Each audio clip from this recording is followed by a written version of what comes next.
অপলক নয়নে আল্লাহ রাব্বুল আলামিনের আদেশের অপেক্ষা করতেছেন। কোন সময় আল্লাহ রাব্বুল আলামিন সিংহায় ফুৎকারের নির্দেশ দিবেন, এই আশায় ইসরাফিল আলাইহিস সালাম দাঁড়িয়ে আছেন, দণ্ডায়মান আছেন।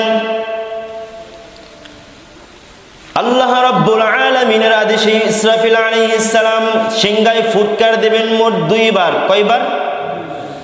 দুইবার। প্রথমবার যখন ইসরাফিল আলাইহিস সালাম ফুৎকার দিবেন, সিংহার ফুৎকার ধ্বনিতে গোটা জমিন লণ্ডভণ্ড হয়ে যাবে।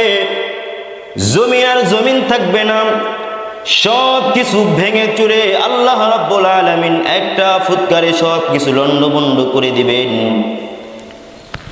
সেই চিত্র আল্লাহ রাব্বুল আলামিন কোরআনুল কারীমের 23 নম্বর পারা সূরাতুজ জুমারের মধ্যে বলেছেন, ওয়া নুফিখা ফিস সূরি ফাসাইকা মান ফিস